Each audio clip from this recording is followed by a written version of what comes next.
नमस्कार। मेरा नाम राजीव कुमार जनरल के भी और मैं हूँ इस वक्त एडवोकेट प्रदीप नंबियार जी के साथ। प्रदीप जी नमस्कार। नमस्कार सर, नमस्कार। और प्रदीप जी और मैं हम दोनों हैं नेशन नाउ पर। नेशन नाउ हमेशा हमेशा आपके साथ। आप सब लोगों को जय हिंद, जय महाराष्ट्र, जय भवानी, जय शिवाजी, वंदे मातरम। वंदे मातरम। भारत माता की जय, जय हिंद। जय Hind. And to all our viewers in China, konnichiwa, ni hao. To all our viewers in Japan, konnichiwa. And in case you haven't subscribed to the channel, subscribe जरूर कर लीजिए। Pradeep ji. When you click to that icon, subscribe. You subscribe to the fastest growing channel of the nation, Nation Now. And to all of viewers in East Africa, South Africa, the continent of Africa, wherever they speak Swahili, we welcome them. And there's a whole lot of viewers, by the way. There's a whole lot of viewers. So, Pradeep ji, the Delhi High Court has suspended the life sentence and granted bail pending appeal to Mr. Kuldeep Singh Sengar, who had been sentenced to life in the Unnao rape case. A two-judge bench on 23rd of December said that, the life sentence is being suspended and he's being granted bail. Now that has led to hue and cry everywhere. Rahul Gandhi ji ने ये कहा है, dead economy, dead justice, ऐसा कहा है। प्रदीप जी, आज सवेरे यानी 2-3 दिन से Rahul ji continuously critical of the government. Yes, constitution crisis, constitution को वाइप आउट करना चाहता है। मोदी साहब के 2 विजन है और दोनों विजन इस देश को डिवाइड करने वाला है, सोसाइटी को डिवाइड करने वाला है। बीजेपी कैप्चरिंग ऑल इंस्टीट्यूशंस, जो इंडिपेंडेंट इंस्टीट्यूट, उस चीज को BJP is capturing them. BJP is using EDI and CBI, weaponizing. There is not even one single case on any BJP person. Yes, जितने भी केसेस है ईडी सीबीआई का non BJP leaders पर है। तो कंटिन्यूसली, और इसके आगे मोहन भागवत जी का कहना कि Hindutva is the way forward और हिंदू स्टेट डिक्लेयर करने के लिए कोई पार्लियामेंट्री सैंक्शन की जरूरत नहीं है जी, दुरुस्त। तो all these things are really heating up and the country is moving in one. लेकिन सर, जो उन्नाव रेप केस का जो ऑर्डर आया है उससे तो शॉक वेव चली गई है हर जगह पे। सरप्राइजिंगली 2 बेंच है, इवन अ सिंगल बेंच। और सबसे बड़ी बात क्या है सर कि वो ही वाज कन्विक्टेड। 2019 में कन्विक्शन हुआ जनाब का 2 केसेस में, एक कल्पेबल होमिसाइड के केस में और एक गैंग रेप वाले केस में। गैंग रेप वाले केस में जो इनको आजीवन कारावास की सजा हुई थी, ये कुलदीप सिंह सेंगर साहब हैं, बीजेपी के जो एमएलए हैं, इनको गैंग रेप के केस में इनको आजीवन कारावास की सजा हुई थी, वो सस्पेंड कर दी गई है और उसमें उसको बेल मिला है। लेकिन बेल का मतलब ये नहीं कि जेल के बाहर आएंगे, क्योंकि दूसरे केस में जो 10 साल के लिए इनको सजा हुई है कल्पेबल होमिसाइड की, जो विक्टिम थे, विक्टिम हैं, उनके पिताजी को जो कस्टोडियल डेथ हुई उनकी उन्नाव के पुलिस स्टेशन में, उसमें इनको भी सजा हुई है, कुलदीप सिंह सेंगर को। और कुलदीप सिंह सेंगर, ये मत कहिए कि वो सिर्फ बीजेपी के, उस वक्त बीजेपी के थे, मतलब जीत के आए थे, लेकिन फिर भी ये हर पार्टी में जा चुके हैं। बहुजन समाज पार्टी में थे, कांग्रेस में थे, समाजवादी पार्टी में थे, उसके बाद जाकर के जनाब आ गए इधर, क्या बोलते हैं उसको, बीजेपी में। और उनके भाई भी हैं, साथ में 3 और लोग हैं, वो भी हैं। Let's go straight across to our guest. No, you just talk about these things because जो आपने शुरुआत की है अभी, that's very, you know, judges must have gone through all these things. कि Yes. फादर पुलिस कस्टडी में बढ़ता है, चाचा को मार देता है, चाचा जेल में, चाचा जेल में है, एंड 10 साल कंटिन्यूसली पूरे जितने अटैक्स हुए and how many people of the family has been killed. Yes, 2 aunts have been killed. और ऐसे व्यक्ति अगर बाहर घूमता है, if he is allowed to roam free out, he is going to be a threat to the entire society. So it's a very surprising order. I'm not sure. I'm sure their lordship must have applied their mind. The gravity of the offence is one thing, and circumstances surrounding so many deaths. Yes. That had to be taken in consideration to see to leave a monster out at this particular time. जी, दुरुस्त बात। और आपको याद होगा कि जो victim हैं उन्होंने अपने को आग में जलाने की कोशिश की थी योगी आदित्यनाथ जी के दफ्तर के सामने, तो जाकर के ये कुलदीप सिंह सेंगर साहब के खिलाफ जो है एक्शन हुआ था। ये भी आपको बता दें, because she really had to work very very hard to see to it that his name should be added to the FIR. पहले इनका नाम एफआईआर में भी नहीं था। Let's go straight across to our guest. We got a very very distinguished panel indeed. Can we go to our guest please? Doctor Viral Malik, नमस्कार sir. आपकी आवाज नहीं आ रही सर। नमस्कार। नमस्कार नमस्कार सर, जय सिया राम, हर हर महादेव, वंदे मातरम। और संजय द्विवेदी साहब, संजय द्विवेदी साहब, नमस्कार सर, नमस्कार, कैसे हैं? बहुत खुश है। जय श्री राम, हर हर महादेव। हर हर महादेव, वंदे मातरम, जय हिंद। जय हिंद। तो संजय द्विवेदी जी, पहले आपसे, क्योंकि आज आमिर मलिक साहब को बहुत चीज़ों में जवाब देना पड़ेगा, लेकिन पहले तो आपको बधाई हो। दोनों भाई, राम भरत मिलाप हो गया, दोनों भाई वापस आ गए, इकट्ठे आ गए, सबके लिए बड़ी बड़ी अच्छी बात है। मुंबई के लिए, महाराष्ट्र के लिए बहुत अच्छी बात है। सब लोग बहुत, यहाँ तक के जो बीजेपी के लोग हैं वो भी चाह रहे थे कि राज ठाकरे जी और उद्धव ठाकरे जी इकट्ठे हो जाएं। ठाकरे वर्सेस ठाकरे किसी को पसंद नहीं है, वेरी फ्रैंकली। अब ठीक है, राजनीतिक व्यंग्य, अब राजनीतिक द्वंद्व अलग बात है, लेकिन व्यक्तिगत तौर पे हर एक कोई बहुत खुश है कि दोनों भाई जो हैं, राज ठाकरे जी और उद्धव ठाकरे जी, दोनों साथ में आ गए हैं। इसको लेकर के पूरा मुंबई, पूरा महाराष्ट्र बहुत खुश है, ये आपको पहले बता दूं मैं। और हर एक पार्टी के लोग बहुत खुश हैं, क्योंकि बहुत अच्छे संबंध है हर एक के साथ। और दूसरी चीज, जो अभी ये कुलदीप सिंह सेंगर साहब जो हैं, उनके खिलाफ जो एक ऑर्डर दिया गया था कोर्ट द्वारा, दिल्ली का ही कोर्ट था जिसने ऑर्डर दिया था कि इनको आजीवन कारावास की सजा है, उसको सस्पेंड कर दिया गया है दिल्ली हाई कोर्ट के 2 जज बेंच ने, और साथ में उनको बेल भी दे दी गई है। लेकिन बाहर नहीं आएंगे, क्योंकि एक और केस में अभी अंदर है, उसमें बेल नहीं मिली है उनको। कुछ कहना चाहेंगे इस विषय में? और उस पर राहुल गांधी जी ने यह कहा है, डेड इकोनॉमी, डेड जस्टिस, ये राहुल गांधी जी ने कहा है। अब आप बोले सर, द्विवेदी साहब प्लीज। कुलदीप सिंह सेंगर के सबसे बड़ा दुखद पहलू ये रहा सर कि बेटी के ऊपर जो भी अत्याचार हुआ, उसकी एफआईआर तक दर्ज नहीं की गई जी। उसकी एफआईआर दर्ज तब की गई जब हाईकोर्ट ने संज्ञान लिया, और हाईकोर्ट ने उत्तर प्रदेश सरकार से कहा इनके खिलाफ एफआईआर करिए। जी। सबसे बड़ा दुखद पहलू ये रहा कि जो माताओं बहनों की इज्जत के लिए डंका पीटती भारतीय जनता पार्टी, मैं कहना नहीं चाहता, क्योंकि ऐसी चीजें हैं बहन बेटियों के लिए, जितने ज्यादा केस होते हैं, जो भी केस आप देखिए, उसमें बीजेपी के एमएलए या सांसद, यूपी में और भी है, मैं नाम नहीं लेना चाहता हूँ, इन्हीं का नाम क्यों आता है? देखिए, जिस समय इन्होंने काम किया उस समय बीजेपी के एमएलए थे जी। मुख्यमंत्री योगी आदित्यनाथ जी थे। लेकिन सरकार ने संज्ञान नहीं लिया। इनके परिवार को भी अत्याचार किया गया, उसका भी संज्ञान नहीं लिया गया। बड़ी मुश्किल में जब काफी चीजें हुई, उसका संज्ञान लिया गया। तो जो बात भारतीय जनता पार्टी कहती है, वो सर मेरी समझ में सबसे खराब अगर चीजें हैं वो ये हैं इनके अंदर। दूसरी बात आपने कही, माननीय उद्धव ठाकरे, राज ठाकरे जी का आज गठबंधन हुआ, बड़ी खुशी की बात है, क्योंकि इनके गठबंधन न होने से कुछ लोगों के बड़े पेट में दर्द हो रहा था।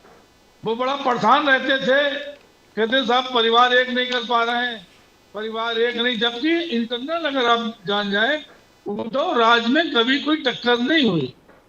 अगर राज ठाकरे जी पार्टी छोड़ के अपने आप गए थे, उनका मानिए तो शिवसेना में था उस समय, मैं राज ठाकरे जी के सभाओं में भी मंच पे बैठ के मैं मंच पे बैठा हूँ, उनके संग मैंने सभाएं भी देखी है, सभाएं की है विधानसभा चुनाव में।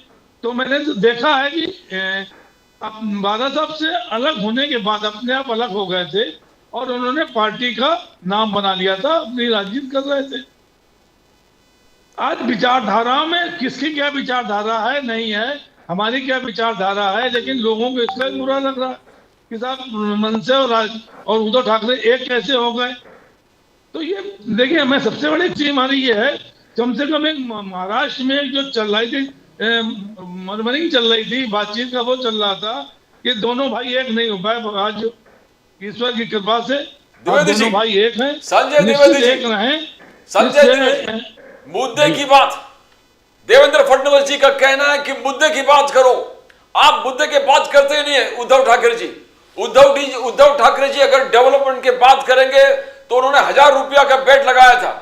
देवेंद्र फडणवीस जी ने बोला कि मेरा 1000 रुपया बच गया, कि आज भी कोई मुद्दे की डेवलपमेंट के बाद उद्धव जी के मीन्स वाणी में उनको मिला नहीं है, ना बोलते हैं महाराष्ट्र के डेवलपमेंट के लिए क्या प्लान है, कुछ नहीं बोला। तो बोले कि मैंने जो बेट किए थे 1000 रुपया मैं दूंगा, 1000 रुपया दूंगा अगर उद्धव जी डेवलपमेंट के बातें करते हैं महाराष्ट्र के लिए, और आज भी नहीं किया। होते हैं बजाज जी, बोलिए द्विवेदी जी। जब हम प्रदीप जी बजाज जी हम विपक्ष में होते हैं, हम बस सरकार को ये याद दिलाते हैं कि साहब आपने चुनाव के समय में जो 10 गारंटियां दी थी, जिसमें 2100 रुपए, 1500 की जगह 2100 रुपए गारंटी बहनों को देने का आपने कहा था। 1,47,00,000 में आपने 10 लाख बहनें कम कर दी, ये बात हम कहते हैं। ट्यूब भोजन थाली देने की बात आपने कही थी, मुख्यमंत्री तीर्थ यात्रा कराने की बात आपने की थी, आपने 25 लाख नौकरी की बात की थी, किसानों के ऋण माफ करने की बात कही। किसानों को अगर ऋण माफ हो जाते तो जो किसान हमारे आत्महत्या कर रहे हैं या किसान हमारे परेशान हैं, निश्चित तमाम चीजें, तमाम लोगों का आपने पैसा माफ किया। अभी अभी हमारी वित्त मंत्रालय ने कहा 5.5 साल में 6,15,000 करोड़ का राइट ऑफ किया गया। अभी वित्त मंत्रालय में कहा गया, वित्त मंत्रालय ने संसद में कहा है 5.5 साल में 6,15,000 करोड़ रुपए का राइट ऑफ किया गया है। मतलब लेकिन हाँ, वसूली होती, मतलब ये इस पर ध्यान दिया जाएगा। तो जो आपने राइट ऑफ उनका कर दिया है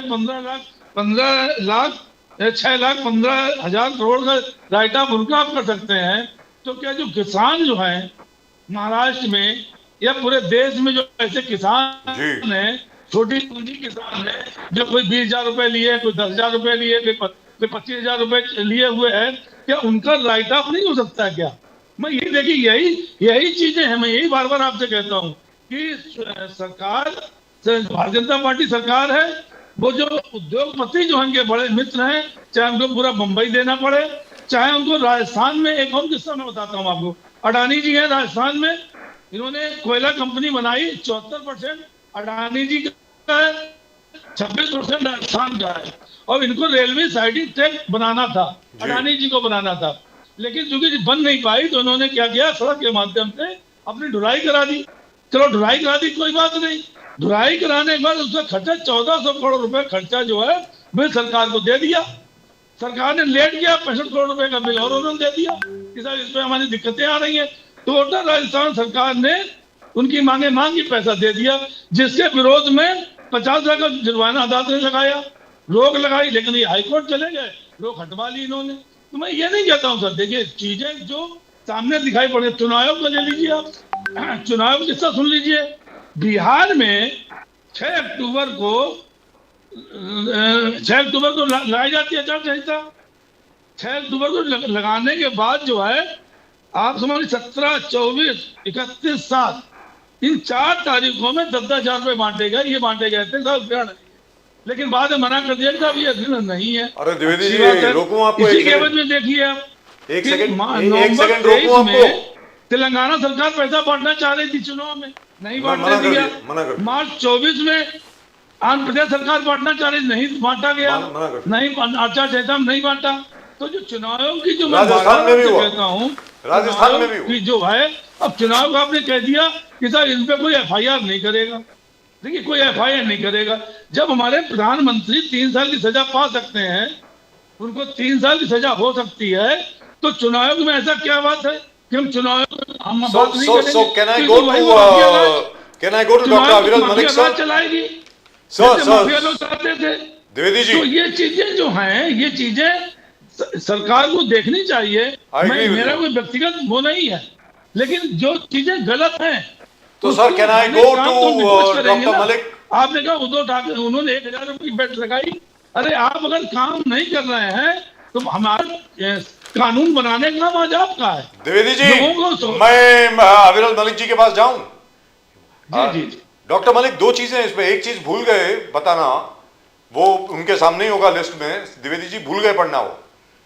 एक और चीज इसमें मैं ऐड कर देता हूं सर, जुलाई अगस्त की पेमेंट अभी तक नहीं मिली है, वो लाड़की बहन योजना की महाराष्ट्र में, ये भी आपको बता दूं सर, बड़ी प्रॉब्लम हो रही है। क्या हो रहा है कि सर आप जानते हैं अंदर से, तो आपको मालूम है एक चीज sir, fiscal management, balance, finance state के किस तरीके से चलते हैं, इतना डेलिकेट बैलेंस होता है कि इधर उधर कुछ ज़्यादा अगर बढ़ जाता है तो तकलीफ हो जाती है। तो अभी क्या है कि देवेंद्र फडणवीस जी की सरकार जो है वो वेट कर रही है कि 1 लाख करोड़, 1.25 लाख करोड़ रुपए सेंटर से आएगा, उसके बाद जाकर कुछ करेंगे।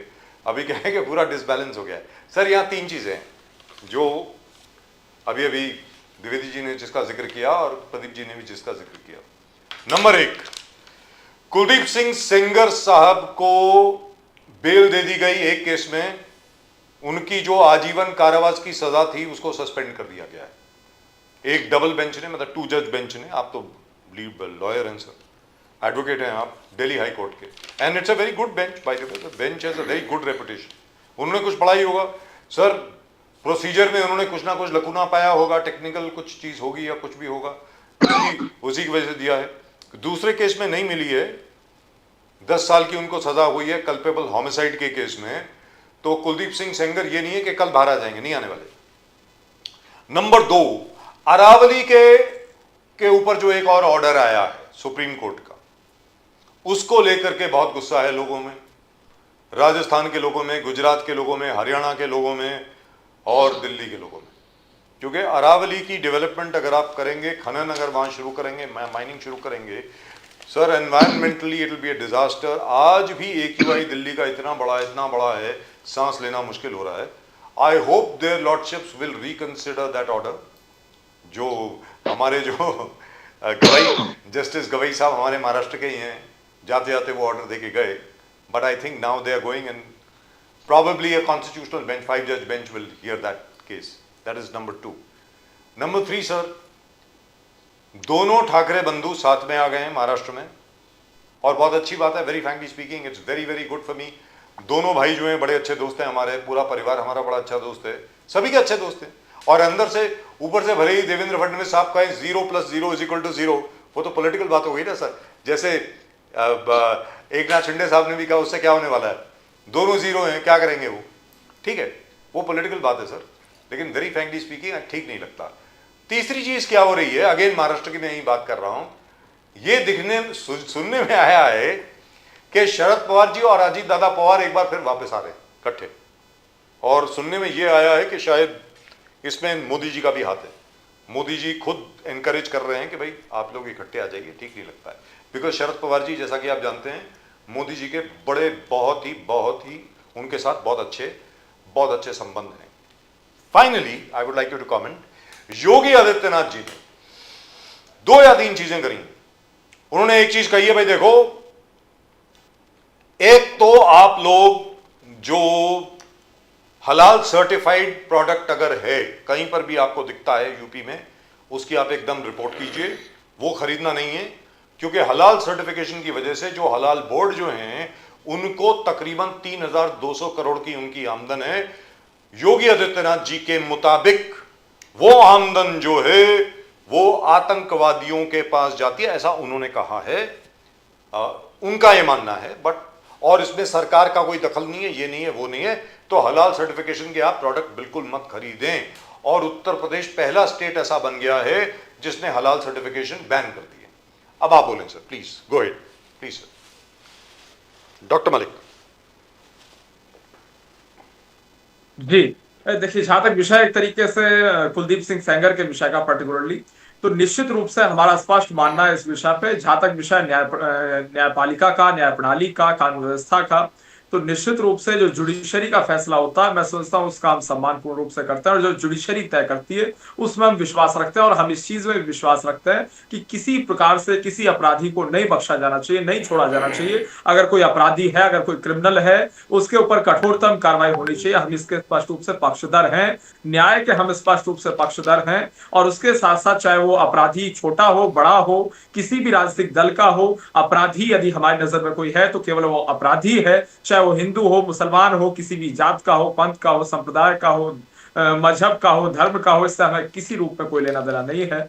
और उसके साथ साथ जहां तक विषय एक तरीके से इस मुद्दे का राजनीतिकरण करने का, इस मुद्दे पॉलिटिक्स करने का, मैं समझता हूं इस मुद्दे पे राजनीति करना या इस मुद्दे के आधार को एक तरीके से ये समझना कि भाई इस पे राजनीति की जा सकती है इस बिना पे, तो मैं समझता हूँ पूर्ण रूप से गलत है। इस आधार पे किसी रूप में राजनीति नहीं की जानी चाहिए। और जहां तक विषय है क्रिमिनल को सजा दिए जाने का, उसकी सजा कम होने का, बढ़ने का, तो ये पूर्ण रूप से कोर्ट का अधिकार क्षेत्र है। और हमारा तो खैर स्पष्ट मानना है किसी अपराधी को किसी रूप में, किसी हद तक, किसी तरीके से नहीं बख्शा जाना चाहिए। ये निश्चित रूप से भारतीय जनता पार्टी का स्पष्ट मानना है।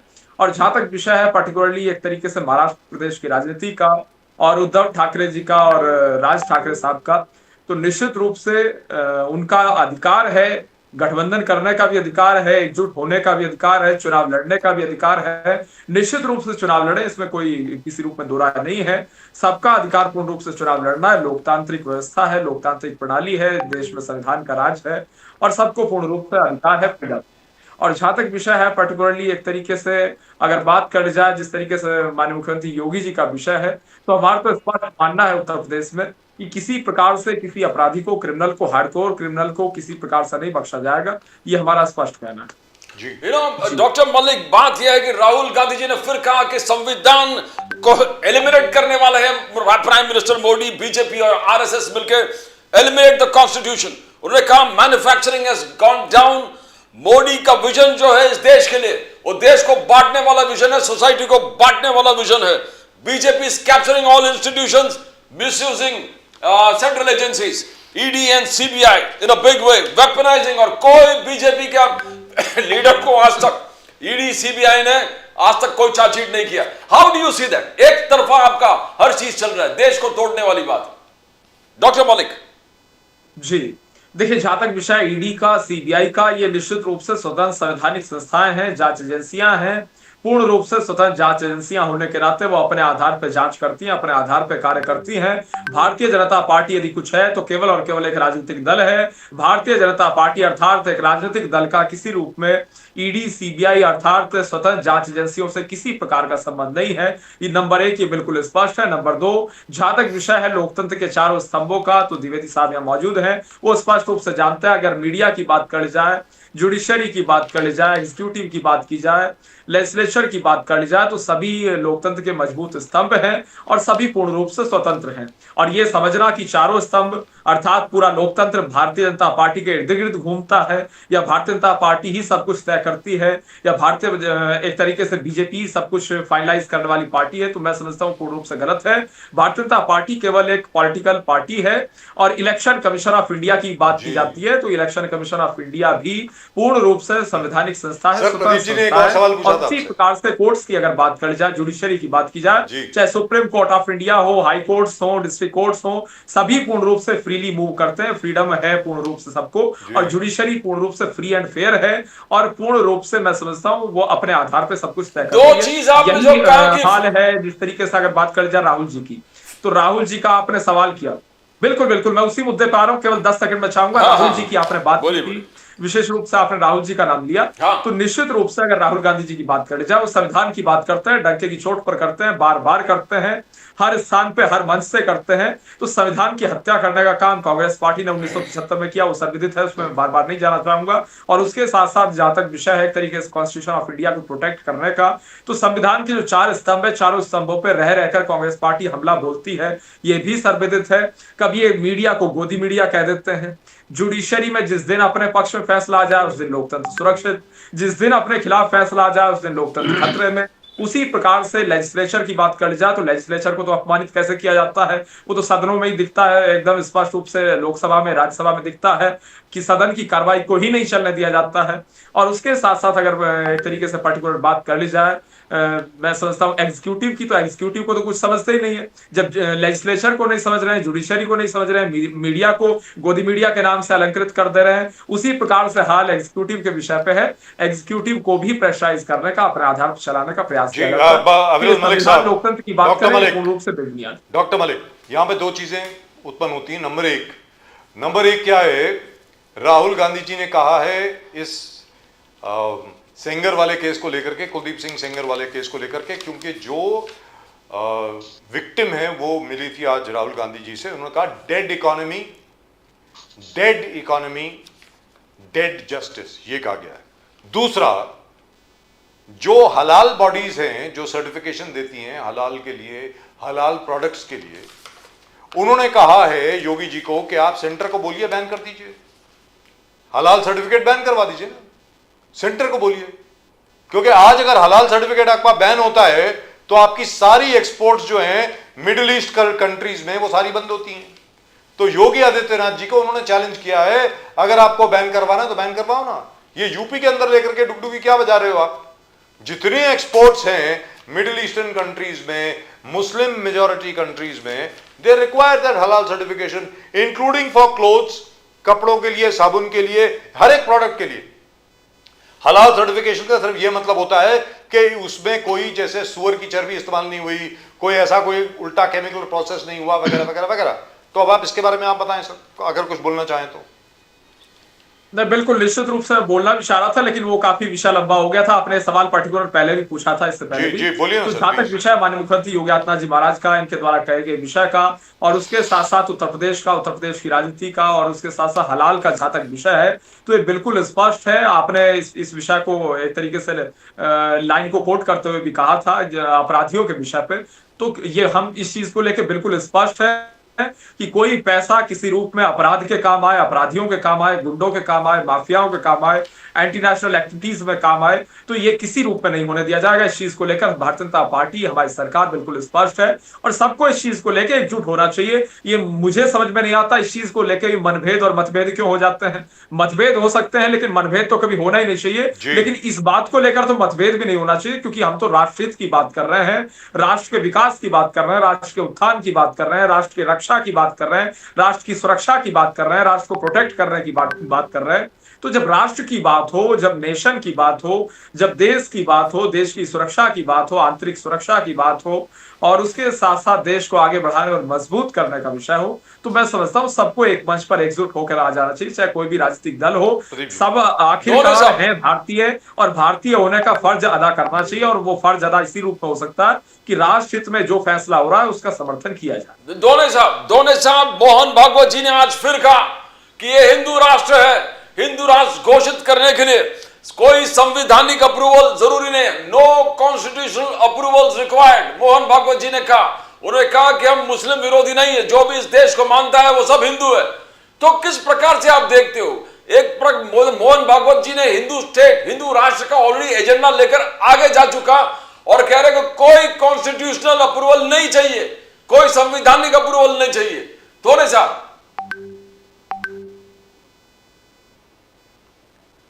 डॉक्टर ढोरे, दोने साहब, सर बोलिए।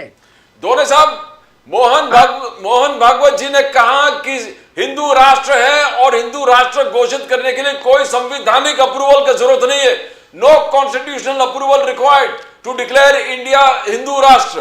तो अब तो मोहन भागवत जी उस एजेंडा को लेकर बहुत आगे निकल गए। हिंदू राष्ट्र बोले, हम नॉट एंटी मुस्लिम, हम इस्लाम विरोध नहीं है, जो भी इस देश को सम्मान करते हैं, दो देश को मातृभूमि समझता है, वो सब हिंदू है। हिंदू राष्ट्र क्लियर हो गया, संवैधानिक अप्रूवल नहीं चाहिए। हाँ, कि उनको जो कहना है कि ये हिंदू राष्ट्र है, तो उन्होंने उसके साथ एक और बोलना चाहिए कि ये हिंदू राष्ट्र पहले से ही है, कांग्रेस के जमाने से ही हिंदू राष्ट्र है।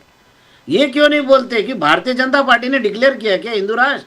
देखिए, जब देश आज़ाद हुआ 1950 के बाद, 47 में आज़ाद हुआ, और 1950 के बाद अपने राज्य घटना यहाँ पे शुरू हुई। उसके बाद में देखिए आपने जो शब्द है भूमि पूजन, अब भूमि पूजन शब्द सरकारी शब्द है। अब यह सरकारी शब्द भूमि पूजन है, पूजन शब्द कौन से धर्म में आता है, हिंदू धर्म में आता है।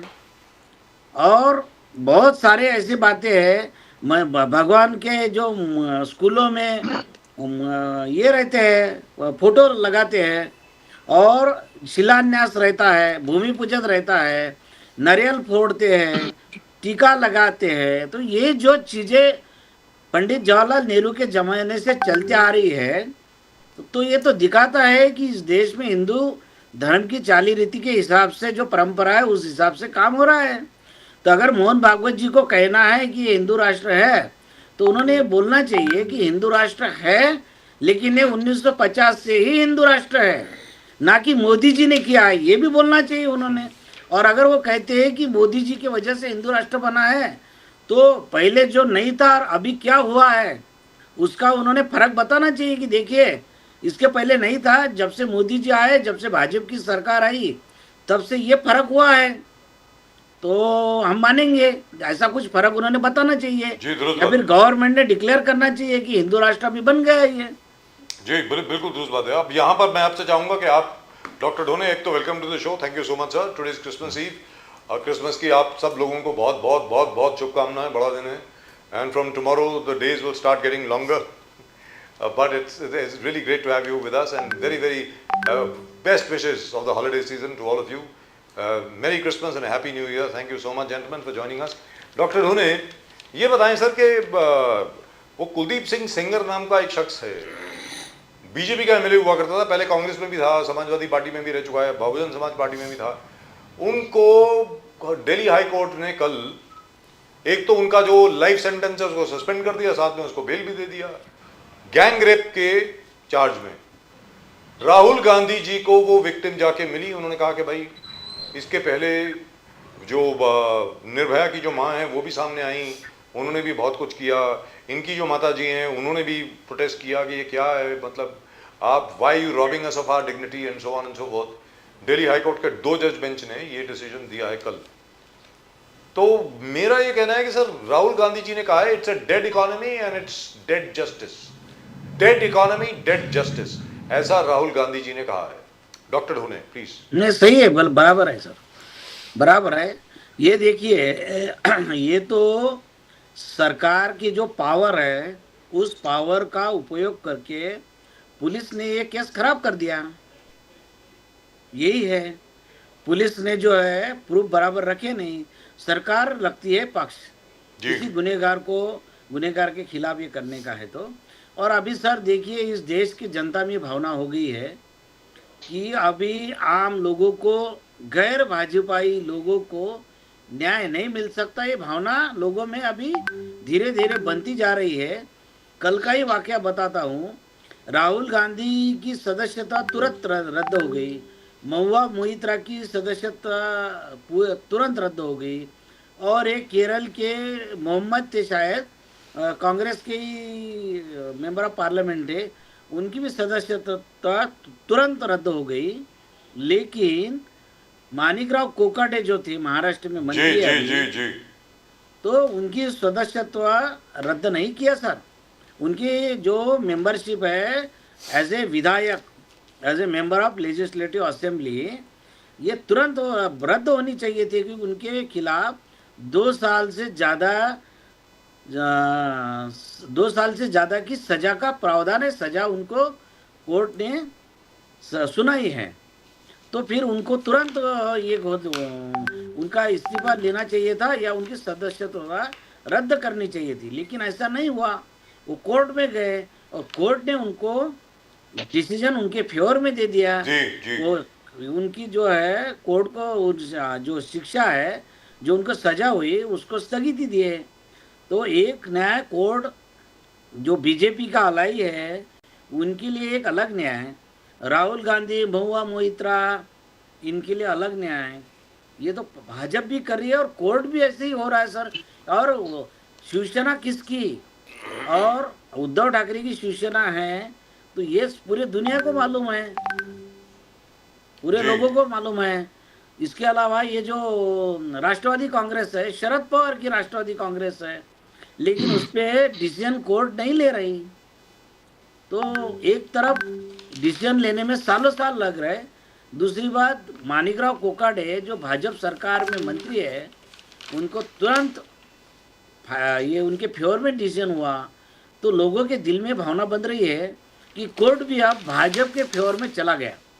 तो ये बहुत बुरी बात है सर। लोग रास्ते पे आएंगे, एक दिन लोग रास्ते पे आएंगे और बहुत बुरा हाल होने वाला है। लेकिन ये बात तो दुरुस्त है कि जिस दिन माणिकराव कोकाटे साहब के खिलाफ निर्णय आया था, उसी दिन उनके खिलाफ भी वही एक्शन होना चाहिए था जो राहुल गांधी के खिलाफ हुआ था।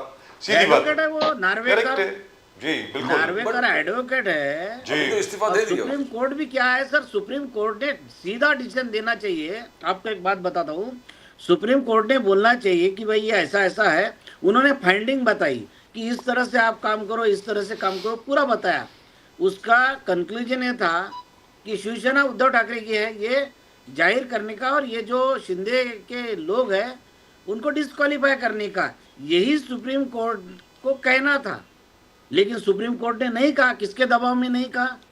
देखिए सुप्रीम कोर्ट एक झटके में बोल सकता, वो बोलते, उन्होंने बोले कि ये अधिकार विधानसभा का अध्यक्ष, विधानसभा के अध्यक्ष का है, विधानसभा अध्यक्ष ने ये तय करना चाहिए।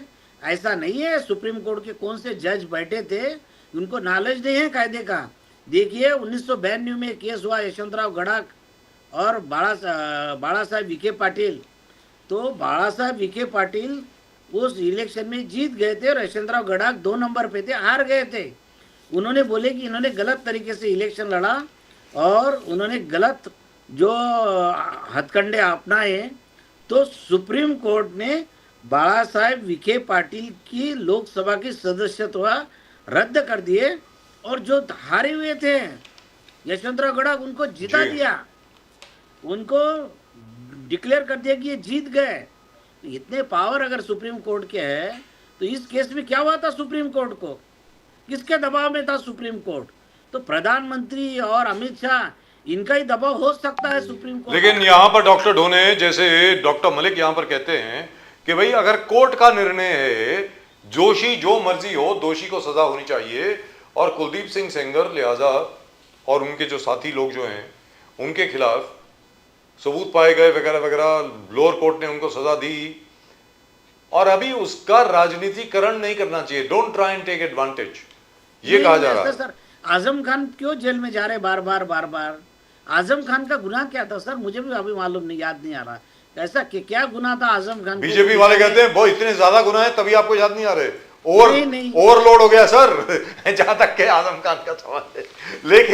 लेकिन आप ये बताइए कि जहां तक इनका सवाल है, बाय द वे ये भी आपको बता दूं, जब निर्भया केस हुआ था तब सरकार शीला दीक्षित जी की थी दिल्ली में, डॉक्टर मनमोहन सिंह की सरकार थी सेंटर में, तब भी शीला दीक्षित जी ने यही अल्फाज बोले थे कि भाई इसका राजनीतिकरण मत करिए। वही चीज आज बीजेपी बोल रही है। अब आप बताएं डॉक्टर ढोने, नहीं सर, राजनीतिकरण नहीं कर रहे हैं। हमारा एक ही कहना है कि सुप्रीम कोर्ट इस देश में, अभी देखिए सरकार तो बेकार है, सरकार तो जुल्म कर ही रही है, लेकिन उम्मीद है लोगों को मीडिया से, मीडिया बिक गया, सरकार बेकार है, जुल्म कर रही है। अब लोगों को लगता है कि कोर्ट एक ऐसा रह गया कि जहाँ से अपने को न्याय मिल सकता, लेकिन जहाँ पॉलिटिकल मुद्दे आते हैं, पॉलिटिकल नेता है जो बीजेपी के फेवर में हैं, उनका फेवर में रिजल्ट आता है, जो बीजेपी के विरोध में है उनके विरोध में जाता है। ये चित्र देखने के लिए बहुत बुरा है सर। बट आप फूट रहे हैं सर दोनों साहब, पार्टी अलग बात है, पार्टी का इसमें कुछ नहीं है ना, लेकिन आप मैं बिखर गए। ये सोचता हूँ ये बहुत गलत बात हो रही है। मगर आप खुद बिखर रहे हैं, उद्धव ठाकरे जी, राज ठाकरे जी अलग हो गए, एमवीए अलग हो गया, अब देखो शरद पवार, अजित पवार एक साथ आ गया, यानी आप कांग्रेस महाराष्ट्र में अकेले हो गए, यू आर अलोन डॉक्टर धोने।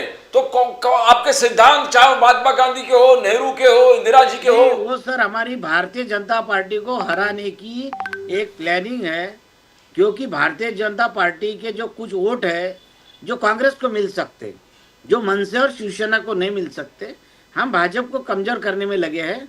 उसमें शिवसेना अगर जीतती है तो हमको खुशी है, भाजपा, और उसका फायदा होगा सर, आप देखना। और शरद पवार, अजित पवार एक साथ आना अभी पुणे में। आपको एक बात बताओ, लालू प्रसाद यादव जी ने कहा था कि अपन अलायंस करेंगे कांग्रेस। देखिए कांग्रेस का क्या है, यूपी बिहार में कांग्रेस को ब्राह्मण लोग भी वोट देते हैं जी।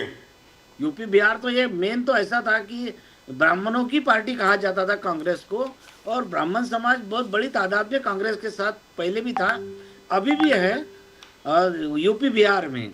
तो लालू जी कहते थे कि आपके साथ अलायंस करेंगे तो ये ब्राह्मण वोट अगर आप खड़े हैं तो आपको देंगे, कांग्रेस को देंगे, लेकिन हमको नहीं देंगे। उससे अच्छा आप अलग लड़ो, हम अलग लड़ते, आप वोट खाएंगे, बीजेपी के वोट खाएंगे। ये वैसे भी कॉर्पोरेशन में अलग ही लड़ना चाहिए सर, यही स्ट्रेटेजी अभी हमारी है सर म्युनिसिपल कॉर्पोरेशन में। लेकिन म्यूनिसिपल कॉर्पोरेशन में तो वैसे भी अलग से ही लड़ना चाहिए सर, अकेले अकेले लड़ना चाहिए। नहीं ठीक है ना, वो अलग लड़ेंगे। जी। और देखिए हमारी पूरी शुभकामनाएं हैं शिवसेना के साथ, क्योंकि भाजपा के खिलाफ है। तो ये स्ट्रेटेजी है सर, अब खुल के तो बोल नहीं सकते, अब ये मीडिया के सामने बोलना भी अच्छा नहीं, आपने पूछा इसलिए बोल रहा हूँ जी। इस बार बीजेपी हार जाएंगी, बीजेपी हार जाएगी सर, यहाँ पे तो खबर ही अलग आ रही है। क्या बात कर रहे हैं सर, यहाँ पर तो ये आ रहा है कि बीजेपी क्लीन स्वीप है बीजेपी की, तो और हो सकता है कि ऑपोजिशन का नामो निशान ही ना रहे, जो यहाँ पे खबर आ रही है। वेरी फ्रैंकली हम तो मुंबई में बैठे हैं सर, अकोला में शायद कोई और खबर होगी, मुझे मालूम नहीं है, बाकी नासिक में, नागपुर में, हर जगह सर पे आप किस लोगों से मिलते हैं सर? बड़े बड़े लोगों को मिलते हैं। मैं बड़े बड़े लोगों को मिलता हूं। आप सर हम सड़क पे रहते हैं हमेशा। सर आपके संपर्क में सब उद्योगपति, सेठ जी लोग, भट्ट जी लोग, हाँ, हाँ, ये हाँ। बड़े बड़े लोग आपके रहते हैं मुंह में घी सर। शक्कर। हाँ, पब्लिक में झुग्गी झोपड़पट्टी में जाके देखिए लोगों की क्या राय है, वो आपको सर मैं पता आपको चल भेजता हूँ, जाएगी। प्रदीप जी और मैं गरीबों क्या को भी काम मिल करते लीजिए। हैं, प्रदीप जी और मैं क्या काम करते हैं आपको भेज देते हैं सर। हमारा हाँ, ठीक है। हमारा ज्यादातर वक्त झोपड़पट्टी में ही, नहीं सर, वही आपको स्लम में देखते ही हुए बीतता सर, है। सर आपको देखने के बाद उनको लगता है कि ये अच्छे लोग संपन्न परिवार से है, शायद ये भी बीजेपी के वोटर दिख रहे हैं, खाते पीते घर के दिख रहे हैं, तो काहे को इनको बोलना अपनी अपनी दिल की बात। तो गरीब लोग हैं बेचारे, डर जाते हैं, इसलिए आपको आपके देखने में लगता है कि भाई नहीं ये तो सेठ जी दिख रहे हैं, बीजेपी के वोटर होंगे। सेठ जी दिख रहे हैं बीजेपी हाँ, के वोट होंगे। ये आई बस। शाबाश प्रदीप जी।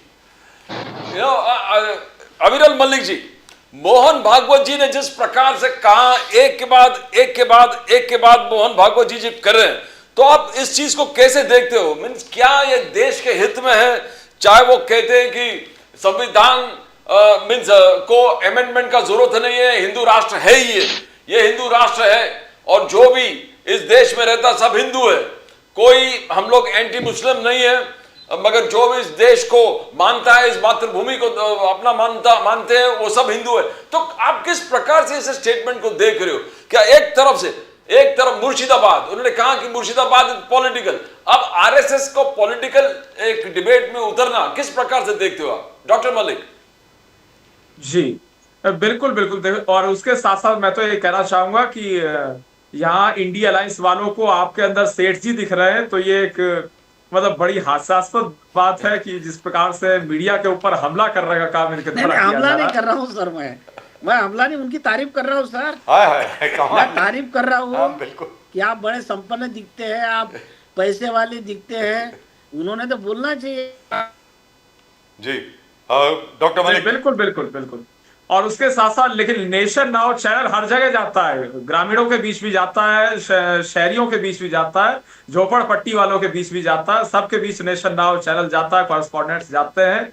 तो मैं सोचता हूँ उस चीज को उस रूप में नहीं लिया जाना चाहिए। और जहां तक विषय पर्टिकुलर आपके सवाल का, तो उसका मैं जवाब देता हूँ। देखिए, जहां तक विषय है मोहन भागवत जी का और उसके साथ साथ वेस्ट बंगाल का, मुर्शिदाबाद का और हिंदू मुसलमान होने का, या फिर एक तरीके से हिंदू राष्ट्र की बात कहा जाने का, ये बिल्कुल स्पष्ट है। ये हिंदू राष्ट्र कल भी था, आज भी है, भविष्य में भी रहेगा। इसको आखिर कौन रोक सकता है? देखिए, अगर हिंदू राष्ट्र की बात कर ली जाए तो हिंदू राष्ट्र मैं इस आधार पर स्पष्ट रूप से कह रहा हूं क्योंकि मेजॉरिटी पॉपुलेशन हिंदू है और निश्चित रूप से हिंदुओं का पूर्ण रूप से सम्मान है, होता रहा है, होता रहेगा, और इस चीज को कोई नहीं रोक सकता। और जो हिंदू राष्ट्र का विरोध करता है वो पूर्ण रूप से मैं समझता हूं कि अलोकतांत्रिक है, असंवैधानिक है, गैर कानूनी है। क्योंकि अगर हिंदू राष्ट्र की बात करी जाए तो मेजॉरिटी पॉपुलेशन तो हिंदू है, ये सच है, और निश्चित रूप से उसी के आधार पर अगर बात की जा रही है तो मैं समझता हूं इसमें किसी रूप में कोई गलत नहीं है। और हम तो सेक्युलरिज्म की बात करने वाले लोग हैं, हिंदू मुस्लिम सिख ईसाई जैन बौद्ध पारसी सबको इक्वली ट्रीट करने वाले लोग हैं, as per the constitution of India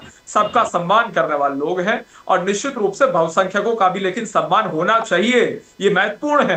क्योंकि पड़ोसी देश बांग्लादेश की भी अगर बात कर जाए तो बांग्लादेश में माइनॉरिटीज के साथ क्या कुछ हो रहा है, अर्थात हिंदुओं के साथ क्या कुछ हो रहा है, अत्याचार स्पष्ट रूप से हो रहा है। लेकिन इस देश में माइनॉरिटीज पूर्ण रूप से सुरक्षित है, मुसलमान पूर्ण रूप से सुरक्षित है। मैं केवल मुसलमान का नाम इसलिए लूंगा क्योंकि कांग्रेस पार्टी को और विपक्षी राजनीतिक दलों को केवल माइनॉरिटी इज इक्वल्स टू मुस्लिम दिखता है। माइनॉरिटी में हालांकि बहुत कुछ है, माइनॉरिटी में सिख भी है, माइनॉरिटी में ईसाई भी है, माइनॉरिटी में जैन भी है, माइनॉरिटी में बौद्ध भी है, माइनॉरिटी में पारसी भी है, लेकिन उनको माइनॉरिटी में नहीं, माइनॉरिटी सेक्शन में नहीं लेते। ये केवल माइनॉरिटी इज इक्वल्स टू मुसलमान समझते हैं। तो मैं समझता हूँ ये चीज पूर्ण रूप से गलत है।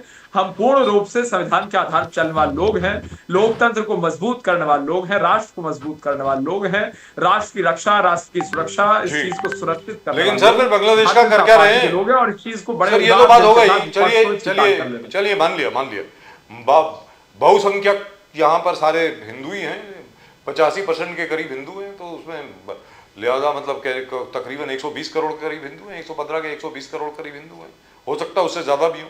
लेकिन मैं आपसे जानना चाहता हूं सर, तो बांग्लादेशी हिंदुओं के ऊपर जो अत्याचार हो रहा है, माइनॉरिटीज के ऊपर जो वहां पर अत्याचार हो रहा है, बार बार बांग्लादेश जैसा देश, कंगलादेश जैसा देश जो है हम लोगों को आंखें दिखा रहा है, उस विषय में क्या कर रहे हैं हम लोग?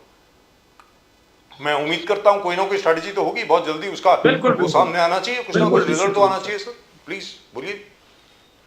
बिल्कुल बिल्कुल, निश्चित रूप से भारत की विदेश नीति पूर्ण रूप से मजबूत है, सशक्त है, समृद्ध है और इस स्थिति में है कि हम पूर्ण रूप से मुंहतोड़ जवाब दे सकें किसी प्रकार से। जो ऐसे देश, अगर बांग्लादेश की आपने बात की या किसी भी मुल्क की बात करी जाए जो भारत को आंख दिखाने का किसी भी रूप में काम करेगा, तो निश्चित ही जवाब दिया जाएगा। और पाकिस्तान की भी अगर बात करी जाए तो पाकिस्तान को मुंहतोड़ जवाब मिला। ऑपरेशन सिंदूर हुआ, उससे पहले एयर स्ट्राइक हुई, सर्जिकल स्ट्राइक हुई और घर में घुस के मारने का काम किया गया। सिविलियंस को हमने टच नहीं किया, लेकिन जिस प्रकार से जो लोग हमारे सैनिकों को क्षति पहुंचाने का काम करते थे उन्हें हमने छोड़ा भी नहीं। हम ह्यूमन राइट्स की बात करते हैं, ह्यूमन राइट्स को प्रोटेक्ट करने की बात करते हैं और घर में घुस के मुंहतोड़ जवाब देना भी जानते हैं। लेकिन सवाल यह है, जो दिल्ली में बैठ करके आराम से कॉफी पीते हुए ह्यूमन राइट्स को प्रोटेक्ट करने की बात करते हैं और ह्यूमन राइट एक्टिविस्ट कहते हैं, मैं आज उनसे पूछना चाहता हूं कि जो माइनॉरिटीज पे अत्याचार हो रहा है बांग्लादेश में, उस विषय पे वो कुछ नहीं बोल रहे हैं। किसी का आर्टिकल नहीं आ रहा है, किसी का एक्स पे पोस्ट नहीं आ रहा है, कोई ANI पे, PTI पे, INS पे बाइट नहीं दे रहा है। तो मैं इनसे जानना चाहता हूं, आखिर ये जो परिवर्तन आया है ये कौन सा परिवर्तन है और ये कैसा सेकुलरिज्म है और ये किस प्रकार का आखिरकार ह्यूमन राइट एक्टिविज्म। जी दुरुस्त बात।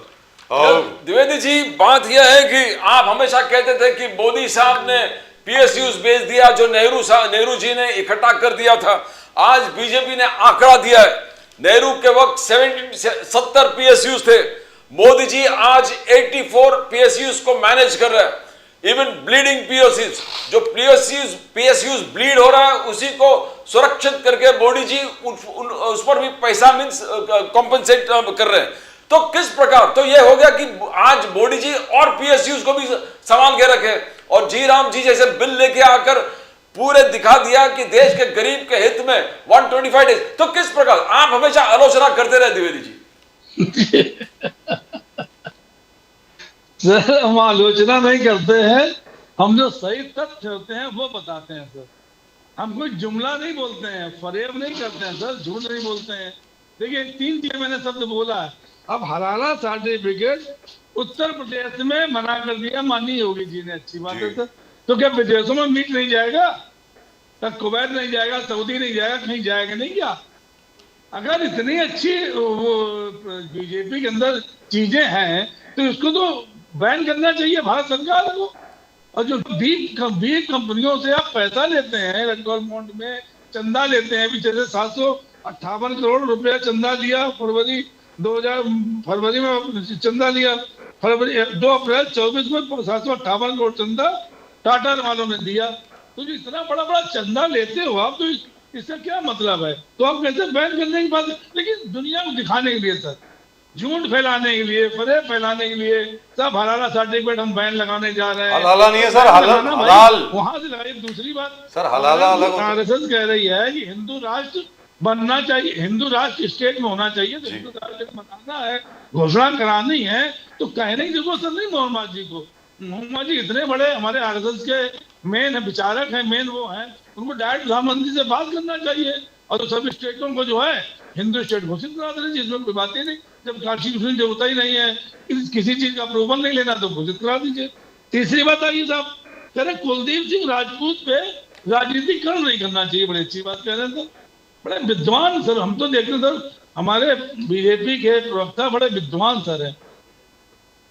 और महाराष्ट्र में सुशांत सिंह राजपूत पे जब राजनीतिकरण किया गया, जब महाराष्ट्र की जो पुलिस है, महाराष्ट्र की पुलिस से भरोसा नहीं किया गया, महाराष्ट्र की पुलिस को बेइज्जत किया गया, ये वहां उत्तराखंड सरकार बेइज्जत नहीं हो रही थी। तब आप उस केस को बिहार लेके गए, CBI जांच कराने की मांग लेके गए, FIR अपने बिहार में दर्ज कराई, तो आप किसको बेइज्जत कर रहे थे?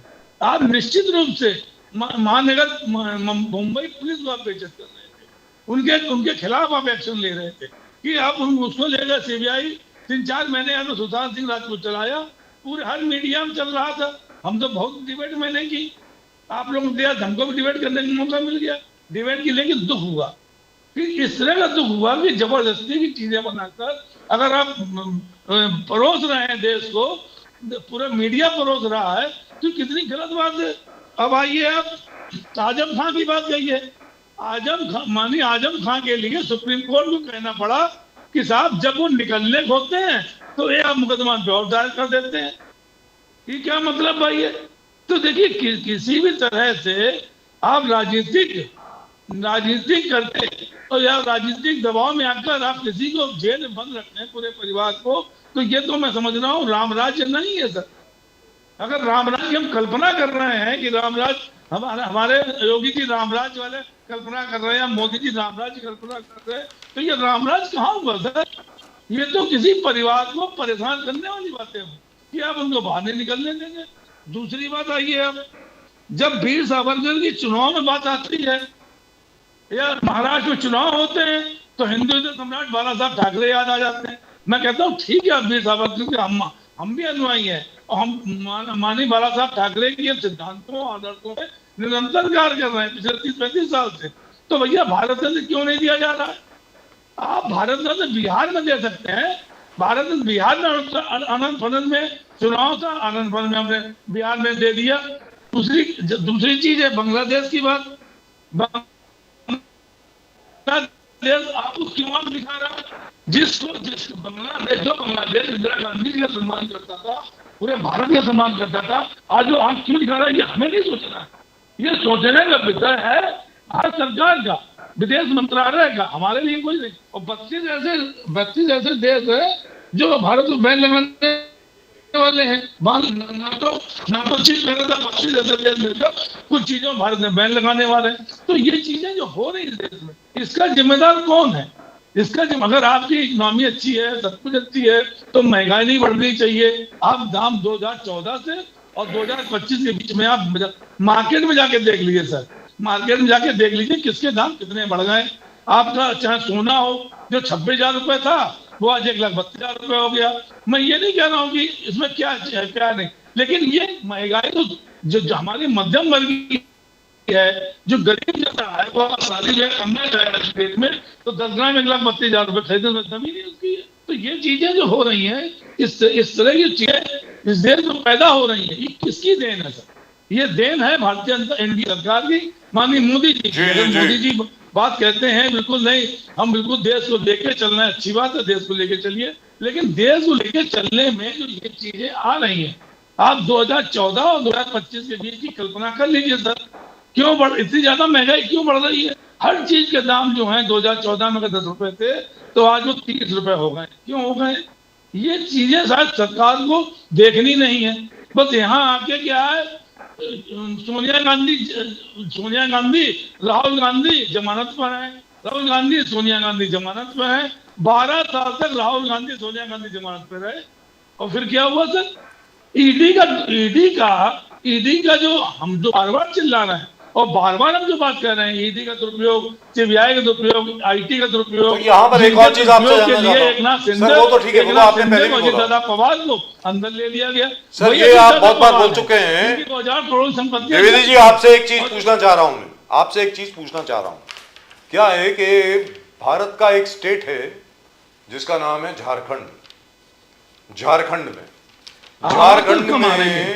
आज की तारीख में विश्व हिंदू परिषद हो, कुछ लोग संघ परिवार के भी उसमें इन्वॉल्व हैं, बजरंग दल हो, कुछ लोग भारतीय जनता पार्टी के लीडर भी देखे गए हैं, उसमें उनके भी वीडियो आए हैं।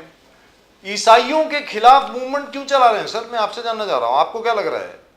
वो कहते हैं क्रिसमस सेलिब्रेट नहीं करने देंगे। आवाज नहीं आ रही आपकी आवाज नहीं आ रही है। Let me go to doctor Dhone. नहीं हमारे ब्लूटूथ गड़बड़ हो गया, मैं चेंज कर दूं ब्लूटूथ। जी आप चेंज कर लीजिए, मैं आता हूं आपके पास वापस। डॉक्टर ढोने, भारतीय हाँ, जनता बोलिए पार्टी और उनके सहयोगी दल, इसमें Bharatiya Janata party officially involve नहीं है, लेकिन भारतीय जनता पार्टी के कुछ नेता देखे गए हैं asking people not to celebrate Christmas. Sir ये क्या है? भारत में तो कभी पहले ऐसा होता नहीं था, आज तक कभी नहीं देखा। डॉक्टर ढोने, आपने देखा पहले कभी ऐसा? ढोने साहब नहीं सर, ऐसा है कि ये किसी धर्म को, भारतीय जनता पार्टी के जो लोग हैं और आरएसएस के लोग हैं, ये किसी धर्म को मानती नहीं सर। एक्चुअली धार्मिक नहीं है, अधर्मी लोग है ये, किसी धर्म को नहीं मानते। हिंदू धर्म क्या कहता है? वसुधैव कुटुंबकम जी कहता है कि पूरी दुनिया एक कुटुंब है। यही तो हिंदू धर्म की खासियत है सर। बाकी धर्मों में और हिंदू धर्म में यही फर्क है। हालांकि वो धर्म में भी ऐसा नहीं है कि कोई दूसरे धर्म के खिलाफ बोलो, लेकिन हिंदू लोग जो है जो भगवान को मानते हैं और जो भगवान को नहीं मानते, दोनों का बराबर आदर करता है। तो ये इतना लिबरल धर्म है और धर्म की शिक्षा भी वही है, लेकिन इसके बावजूद ये भारतीय जनता पार्टी जो हिंदुत्व की बात करते हैं कि हम हिंदुत्व के ठेकेदार हैं, वो तो हिंदू धर्म की जो विचारधारा है या जो हिंदू धर्म को अपेक्षित है उस हिसाब से तो काम करते ही नहीं है।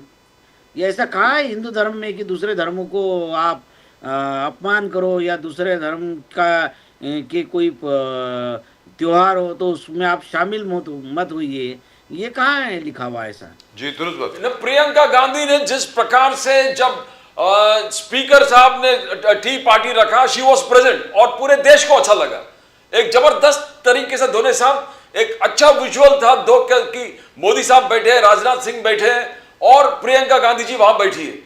मगर देश को भाया, मगर इंडिया अलायंस के अंदर भीतर लफड़ा होने लगा कि सीपीआईएम कहने लगा why did she attend, Priyanka Gandhi को अटेंड करने की कोई जरूरत नहीं थी, उस पार्टी को रॉन्ग मैसेज जा रहा है। इमरान मसूद कांग्रेस के अंदर तारीफ करने लगा बिकॉज लोगों को अच्छा लगा, बोले कि she is prime minister candidate, she should be working for prime ministership. तो नहीं सर, कैसे देखते हो आप अलग अलग इमेजेस? प्रियंका गांधी जी गई, बहुत अच्छी बात है सर। देखिए भारतीय जनता पार्टी होगी या कोई दूसरी पार्टी होगी, वो कोई दुश्मन तो रहती नहीं है। उनकी विचारधारा अलग है, हमारी विचारधारा अलग है, इसीलिए हमारी वैचारिक लड़ाई है। हमारा ये कहना है कि वो देश को गलत दिशा में लेके जा रहे हैं, तो यही हमारी है। उनकी विचारधारा, वो हमारी विचारधारा गलत है, बाकी तो कोई दुश्मनी तो है नहीं है। तो इसलिए हम कोशिश कर रहे हैं कि भाई उनको समझाने की कि भाई आप गलत रास्ते पे मत जाइए। लेकिन धोनी साहब आप इसके बारे में बताएं ना कि काफी अभी मध्य प्रदेश में भी एक भारतीय जनता पार्टी की नेता देखी गई थप्पड़ मारते हुए बच्चों को। हाँ। ईसाई बच्चे थे वो मैं वो वीडियो वगैरह मैं दिखाना नहीं चाहता हूँ। इसी प्रकार इधर क्या कहते हैं जमशेदपुर के आसपास, इसी प्रकार रांची के आसपास भी देखा गया। ये कहा गया हिंदुओं को कि आप क्रिसमस सेलिब्रेशन में मत जाइए। अब अगर आप भगवत गीता ही पढ़ लें, श्रीमद् भगवत गीता ही पढ़ लें, श्री कृष्ण कहते हैं आप जिस मर्जी देवता, जिस मर्जी भगवान, जिसको भी आप प्रेयर करें, आखिर में तुम्हारी जो पूजा है, अर्चना है, जो तुम्हारी दुआ है, वो आखिर में तो मेरे पास ही आनी है। अब स्वामी विवेकानंदा खुद बोल के गए और रामकृष्ण परमहंस का जो रामकृष्ण मिशन जो है, अगर पता नहीं आप लोगों को मालूम है कि नहीं, नरेंद्र मोदी जी सबसे पहले रामकृष्ण मिशन में गए थे। वहां पर उनको कहा गया कि आपको समाज सेवा छोड़नी नहीं है, आपको काम करना है, आप राजनीति में जाइए। ये इंस्ट्रक्शन उनको रामकृष्ण मिशन से मिली। किसको? नरेंद्र मोदी जी को। वहां के स्वामी विवेकानंदा बोलते हैं Hinduism is the only religion which believes all religions to be true. जितने भी धर्म है दुनिया में सब सच्चे हैं, ऐसा स्वामी विवेकानंद बोलते हैं। तो मैं ये कह रहा हूं ये नया चीज क्या आ गया है, क्रिसमस को बैन कर दो, हिंदुओं को क्रिसमस में नहीं जाना चाहिए। हाँ आप ये बोल सकते हैं कि भाई देखिए जैसे हम लोग क्रिसमस सेलिब्रेट करते हैं वैसे ही ईसाइयों को और मुसलमानों को, जो उनके साथ हम ईद भी सेलिब्रेट करते हैं, उनको दिवाली सेलिब्रेट करनी चाहिए, लक्ष्मी पूजा भी करनी चाहिए। ये आप बोल सकते हैं कि अगर हमारी दिवाली है, हिंदुओं की दिवाली है, और आपकी चर्च में एक भी दिया नहीं जला है, तो फिर तो गड़बड़ है यार, वहां अंधेरा है, फिर तो यार गड़बड़ है। रेसिप्रोकल होना चाहिए ना। अगर हम आपका क्रिसमस इतने जोर शोर से बहुत अच्छे तरीके से सेलिब्रेट करते हैं, आप भी दिवाली सेलिब्रेट करिए, ऐसा ठीक है। लेकिन बैन के लिए बोलना वो कुछ ज्यादा हो गया। आप बताएं डॉक्टर डोने प्लीज। सर ऐसा है कि मुसलमान लोग जो है बोलते हैं अल्लाह हमारे साथ है जी। तो मैंने सैकड़ों मुसलमानों को कहा, उसमें कुछ मौलाना है, पढ़े लिखे लोग हैं। मैंने बोला क्यों भाई अल्लाह आपके साथ क्यों है? अल्लाह तो सबका है, क्या अल्लाह सिर्फ मुसलमानों का है? तो सभी ने, मुझे एक भी मुसलमान मिला नहीं कि जो बोले कि अल्लाह सिर्फ मुसलमानों का है। उन्होंने सब ने बोले हाँ अल्लाह सबका है, ये मानते मुसलमानों ने। तो उनका भी कहना है कि अल्लाह सबका है, अल्लाह बोलो भगवान बोलो एक ही है, ये मान्यता है। और सर जावेद अख्तर साहब जो बोल रहे ना जी हिंदुओं को कि भाई आप कोशिश करो कि मुसलमान आप जैसे बने, आप उनके जैसे बनने की कोशिश मत कीजिए, क्योंकि उनमें जो है कट्टरता जो उनको दिखी है जावेद अख्तर साहब को, वही कट्टरता आरएसएस वाले बीजेपी वाले हिंदुओं में करना चाहते हैं, क्योंकि इनको एक अच्छा रास्ता मिल गया, दोनों को लड़ाओ और सत्ता प्राप्त करो, यही है। तो ये गलत है। कट्टरपंथी मुसलमान और कट्टरपंथी हिंदू दोनों गलत है। डॉक्टर अविरल मल्लिक जी, हम लोग कांग्रेस के दो रूप देखे। एक, जब बांग्लादेश हिंदू विरोधी जो एक एक्शन हो गया, रॉइटिंग हो गए, वहां पर हर चीज में अटैक हो गया हिंदू इंस्टीट्यूशंस पर, कांग्रेस ने यहां पर मोर्चा निकाला बांग्लादेश कॉन्सुलेट पे, बांग्लादेश के हाई कमीशन पे। बट दिग्विजय सिंह जिस प्रकार से कहा, दिग्विजय सिंह कहा कि बीजेपी के नीतियों के वजह से इस देश में वो इफेक्ट हमारे नेबरिंग स्टेट्स में देखने को मिला। How do you see Digvijay Singh statement like this, doctor Malik sahab? बोलिए मलिक जी। जी देखिए, जिसे जो कहना है वो कह सकता है, सब पूर्ण रूप से स्वतंत्र हैं, लेकिन अगर कुछ कह रहे हैं तो जिम्मेदारी के आधार पर कहना चाहिए। क्योंकि अगर दिग्विजय सिंह जी की बात कर जाए तो वो मध्य प्रदेश के पूर्व मुख्यमंत्री हैं, वरिष्ठ नेता है, सम्मानित नेता है कांग्रेस पार्टी के। और अगर कोई वो बयान दे रहे हैं तो एक बड़ा बयान निश्चित रूप से माना जाता है। कांग्रेस पार्टी की ओर से भी एक तरीके से वो इक्विवेलेंट माना जाता है कि भाई गांधी परिवार से उनका अच्छा नाता है, अच्छा संबंध है, तो एक तरीके से ऑफिशियल स्टेटमेंट ही माना जाता है। और अगर वो कोई भी बयान दे रहे हैं तो निश्चित रूप से जनता उसे सुनती है और उसी आधार पे जवाब देती है। जब वोटिंग का समय आता है तो कांग्रेस को उसी आधार पे जवाब भी मिलता है। जी, लेकिन ये बड़ा अजीबोगरीब मसला है डॉक्टर मलिक के बांग्लादेश में एंटी हिंदू मूवमेंट चल रही है, उसके खिलाफ कांग्रेस प्रोटेस्ट करती है, कांग्रेस नेशन वाइड प्रोटेस्ट, और दिग्विजय सिंह साहब कहते हैं कि वो जो एंटी हिंदू चीज जो चल रही है उसके लिए मोदी सरकार रिस्पॉन्सिबल है। मैं आपसे ये जानना चाहता हूं इससे हास्यास्पद चीज क्या हो सकती है इससे ज्यादा? मतलब ये कहां से कनेक्शन आ गया सर, ये तो बताओ। नहीं देखिए, वो दिग्विजय सिंह साहब जानते हैं, और ये दिग्विजय सिंह साहब इस टाइप की चीज समझते हैं कि भाई विश्व में जो कुछ भी होता है, चाहे वो अमेरिका में हो, लंदन में हो, जापान में हो, श्रीलंका में हो, म्यांमार में हो, नेपाल में हो, भूटान में हो, बांग्लादेश में हो, दिग्विजय सिंह साहब ये सोचते हैं, या कांग्रेस पार्टी ये सोचती है, विश्व में ब्रह्मांड में जो भी कुछ होगा वो भारतीय जनता पार्टी के हिसाब से और मोदी जी के हिसाब से होगा। इसीलिए तो ये कहते रहते हैं कि भाई ईडी जो कर रही है वो बीजेपी के हिसाब से कर रही है, सीबीआई बीजेपी के हिसाब से कर रही है, इलेक्शन कमीशन बीजेपी के हिसाब से चल रहा है। ऐसे ही वैश्विक स्तर पर भी इन्हें सब कुछ लगता है कि बांग्लादेश में भी जो हो रहा है वो भी बीजेपी के हिसाब से हो रहा है, कुछ श्रीलंका में हो जाएगा वो भी बीजेपी के हिसाब से हो जाएगा, अमेरिका अगर कुछ कर रहा है तो वो भी मोदी जी के हिसाब से। जो बैन क्रिसमस की बात आई है उसके बारे में क्या बोलेंगे? मोदी जी के हिसाब से, हमारे हिसाब से पूरा विश्व चल रहा है। लेकिन सर, जो कुछ हिंदू संगठनों ने ये कहा है कि हिंदुओं को क्रिसमस में शरीक नहीं होना चाहिए, उस विषय में आप क्या कहेंगे सर? आज तक कभी ऐसी कोई डिमांड नहीं आई हिंदुस्तान में, पहली बार हुआ ऐसा। सर आप बताएं प्लीज। जी देखिए, ये तो सबका अपना मानना है, सबका अपना अधिकार है, सब अपने आधार पर तय करते हैं, और निश्चित रूप से सबका अपील करना भी एक अधिकार है। सबका right to freedom of speech है। अगर right to freedom of speech सबके पास मौजूद है तो सब स्वतंत्र हैं बोलने के लिए। और मैं समझता हूं अगर कोई विषय एक प्रकार से कोई व्यक्ति रखता है तो इसमें किसी रूप में मैं समझता हूँ ये भी इस चीज को समझना बहुत महत्वपूर्ण है कि हिंदू, मुस्लिम, सिख, ईसाई, जैन, बौद्ध पार्टी हम सबको बराबर मानते हैं। द्विवेदी जी कुछ बोल रहे थे, बोलिए। व्यक्तिगत आप कह सकते हैं, व्यक्तिगत मलिक जी आप, लेकिन कोई पार्टी के झंडा लेके अगर कह रहा है तो वो पार्टी की जिम्मेदारी है। बहुत स्पष्ट में बोल रहा हूँ, एज ए भारतीय है। अगर आप कोई पार्टी का झंडा लेके, अगर मैं शिवसेना यूबीटी का झंडा लेके कोई बात कह रहा हूँ तो इसके मतलब यूबीटी के द्वारा ही आंदोलन तय हुआ। अगर हम व्यक्तिगत ही बात कह रहे होंगे तो व्यक्तिगत बात अलग होती है। लेकिन अगर भारतीय जनता पार्टी के बैनर पे कहा जा रहा है तो भारतीय जनता पार्टी के लोगों को, चाहे स्टेट हो चाहे आपका नेशनल में हो, उनको इस पे एक्शन लेना चाहिए। अगर एक्शन नहीं लिया जाता इसके मतलब ये आपकी राय है, वो स्पष्ट में बता रहा हूँ आपसे। इससे बिल्कुल इसमें कोई इफेक्ट बटवादी बात नहीं है।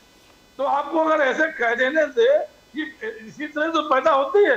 भाई दिल्ली में क्या हुआ, दिल्ली चुनाव में तो तमाम बातें कही गई, आपके तमाम विधायक थे, तमाम सांसदों, मैं कहना नहीं चाहूंगा, तमाम बातें ऐसी कही गई जिस तरह से जिस नहीं कहनी चाहिए।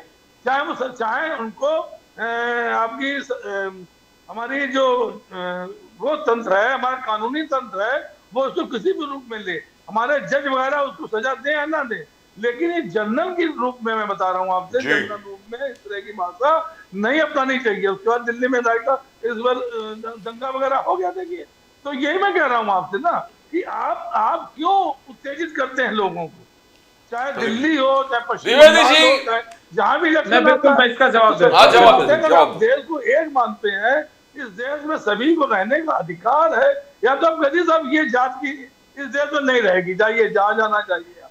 सबके हम आधार देखिए, कार्ड लिस्ट ये दे रहे हैं, वोटर नहीं वोटर लिस्ट नाम संजय अलग जी, किए दे बिल्कुल रहे हैं। बिल्कुल आप आपकी सही वोटर लिस्ट बात नाम हटा है। मैं दीजिए, उसी के ऐसा आधार पे एक लाइन और जोड़ देता हूं इसमें।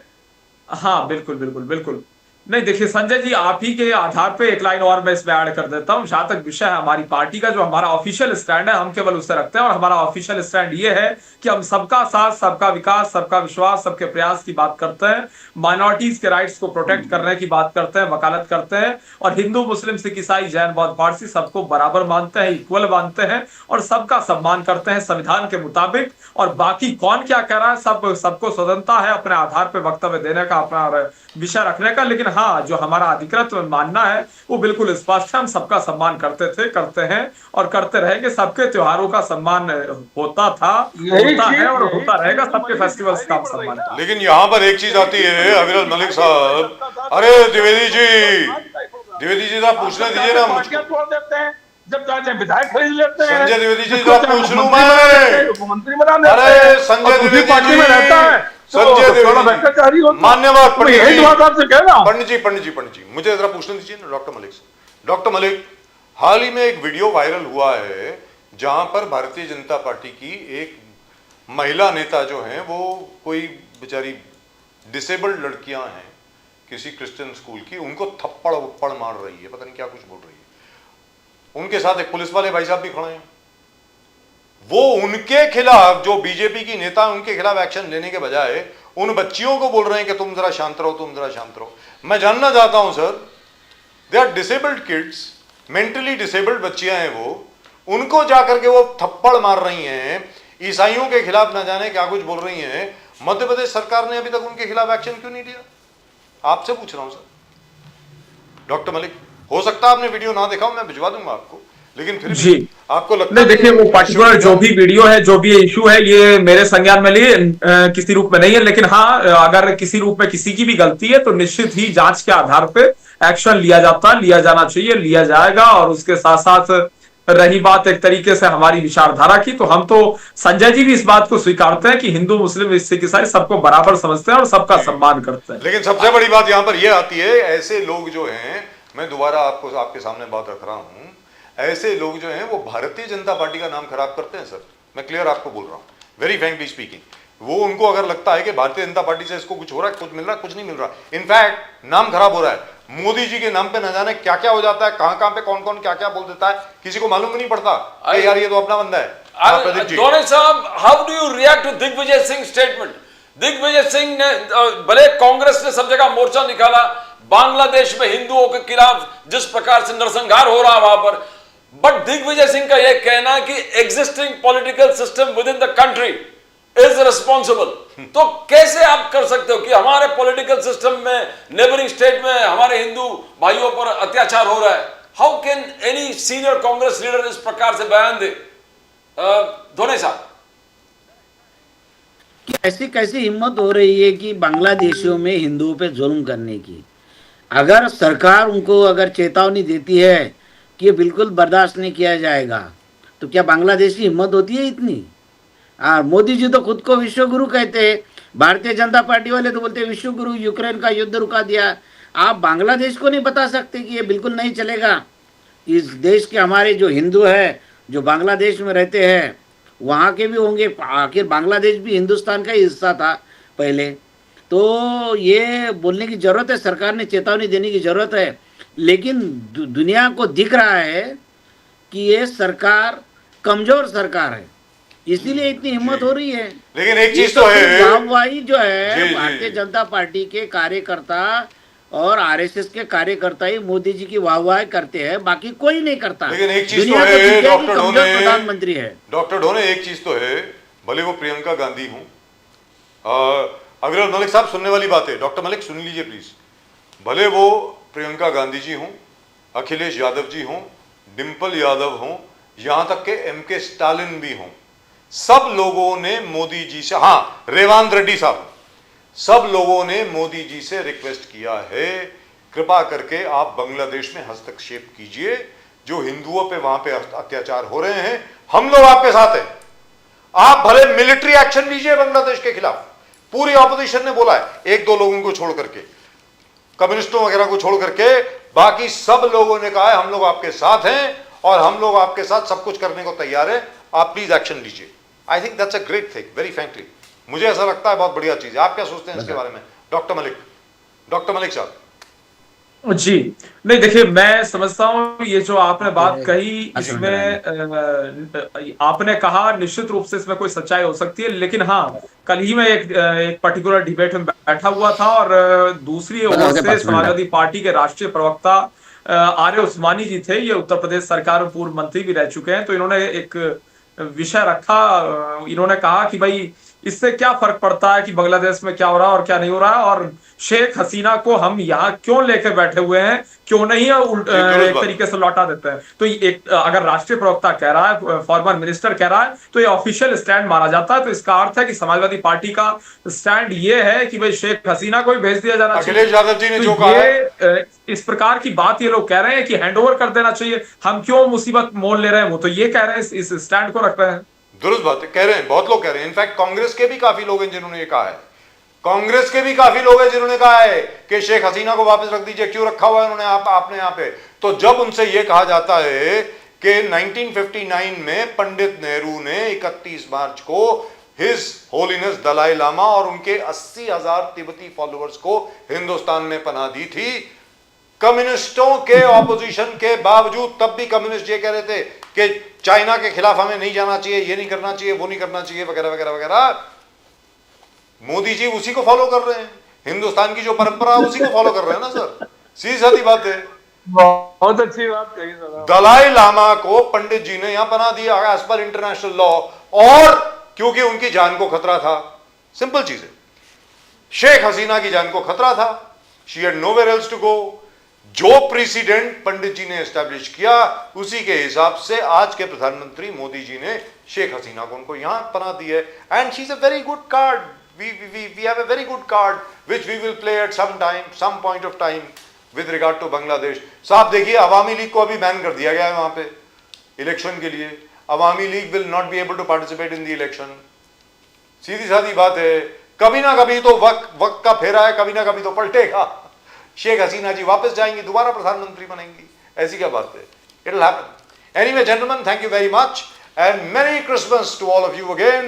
So nice of you, Sanjay Dwivedi ji, Dr. Dhone and Dr. Aviral Malik, बहुत बहुत धन्यवाद आपका हमारे साथ जुड़ने के लिए। जय Shri Ram, Vande Mataram, Vande Mataram, happy Christmas to all. नमस्कार सर, नमस्कार।